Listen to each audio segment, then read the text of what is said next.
Now, the reading and the writing culture is widely believed to be poor among Rwandan youth. Now, however, some youth are taking the front in turning things around. Dominique Uwase is a young writer who authored Rwanda's first ever fairy tale. Now, Ysolde and Her Magical Shoes is the book that she wrote, and she joined us a little earlier to tap into this conversation. Take a look. I wasn't expecting half the love we've gotten. Yeah. I mean, it's been maybe less than 15 days, and I mean, you saw how it blew up on Twitter, and I wasn't expecting that. I saw a tweet of yours, like about 200 retweets. Yeah. I mean, it's very, like, when you look at the Rwandan Twitter community, we don't really have so many people that get to retweet, but if something like this could draw so much attention, what else can we actually do to see that there is more engagement and more and more? Right. I hope, I mean, I am pretty confident that this book will live up to the hype. I think it will. We've gotten lots of love and lots of positive reviews so far. I'm waiting for the negative ones. Do you think you will get some negative? Yeah. We've been in the book publishing industry for 3 years. Okay. They always come, and they help us improve on the next book. But I think when you say the negative ones, it's basically about the paperwork, the designs, not necessarily the storyline. The storylines sometimes are negative. We've gotten a few negative reviews on My Name is Life, on Mahoro, on all the books we've produced. Okay. But it's mostly feedback. So every book that comes out carries all those reviews, and we really pay attention to them, and you know, the next one is better. So this one has learned basically from all the past books, which is why it's better quality, it's better illustrations, the format is much better. So we're waiting to hear from that, so the next book can be good. I can't wait to see my niece reading this book. It's going to blow her mind. Yeah, it's going to blow her mind. But then maybe let's look at something rather statistical. 45% of the kids that actually leave primary school can't read or write.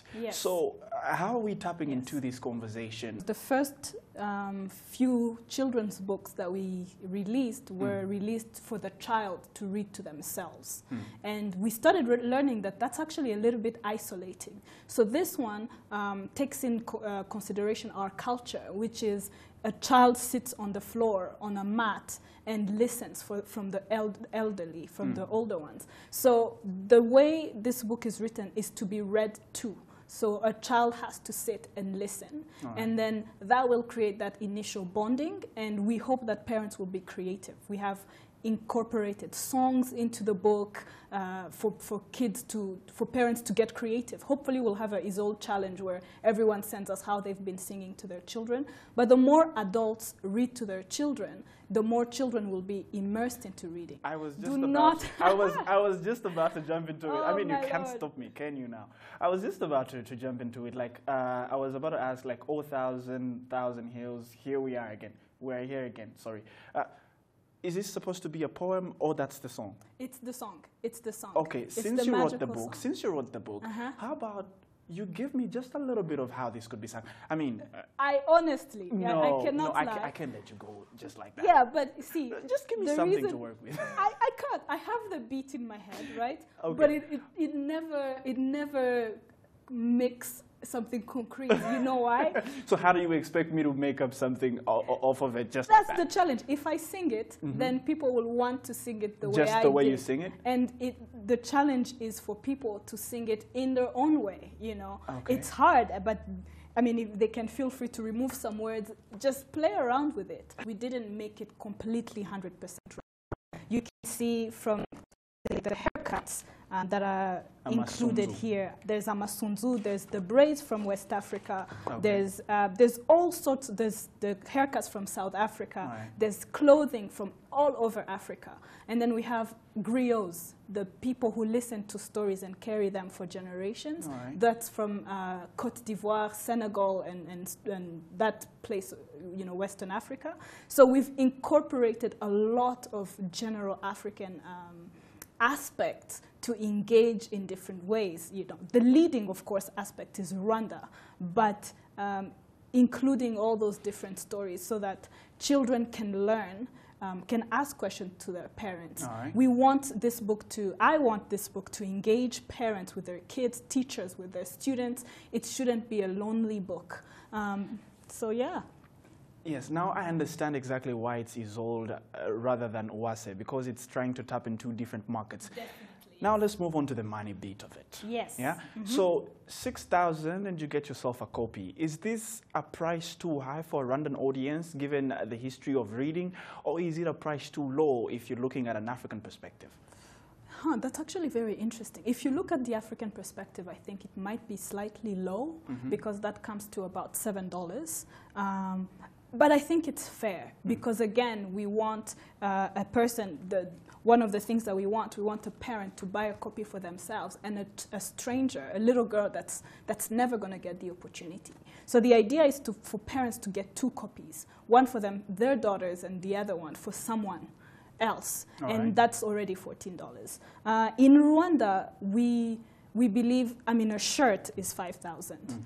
Chocolate is about 3,000 at some places. We have jewelry that are more expensive than that. So putting value on reading is very important. We have some competitors who sell their books at 800. And what we realize is the less value you put financially on something, it affects the way you'll treat it, you know. And we've put a lot of love, the quality of illustrations, the print, to tell people that we have high quality and valuing it is actually welcome. And it's their challenge to say, will I choose to value this? I can easily commend the quality, and a wise man once told me that if you want to take the African market, you should make something for the international market. But now, let's look into the financing of this. Yes. Which kind of financing modes did you look at? Maybe partnered with someone to actually make this happen? Did you put that money out of your pocket? And if yes, how long do you see this making a return on that particular financing? So Imagine We, which is our publishing house, I'm lucky that they received the story because we have about 35 stories that we review every year. So this one made it. It would have made it maybe next year. It just happened quicker. So they invested in the original, the illustrations and the printing, and also some of the distribution. That will amount to about $3,000 to $4,000 for this to be out in the market and to be received by people.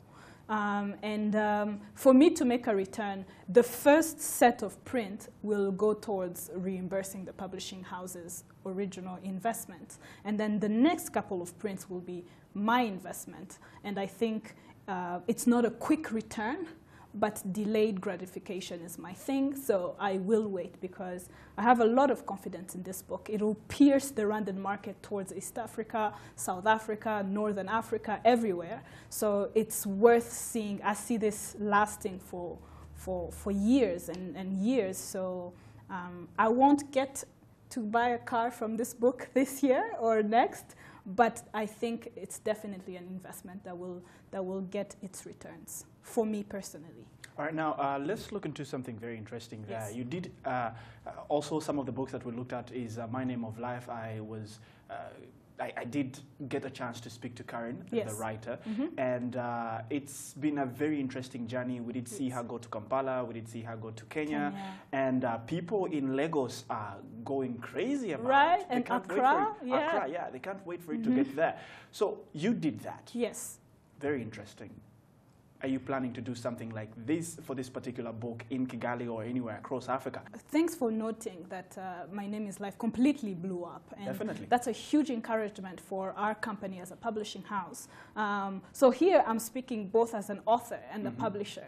I was very proud personally to see that a book funded the trips of an author all throughout the world. She's going to Tanzania next week, specifically for the book, and then Accra, and then Lagos.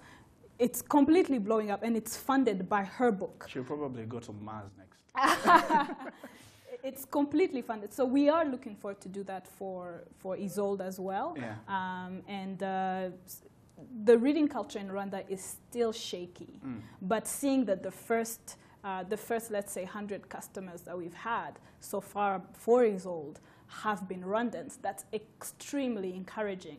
Whereas 90% of our customers, let's say for the ABCs of Rwanda, were not Rwandans. So now the people are getting more into, yeah, the culture is definitely picking up. It's very encouraging. I think Rwandans should be proud of themselves.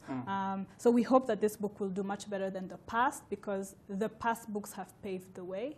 We are going to go to, we had it in mind when we created all these East African, West African concepts in this book, that we would end up going there.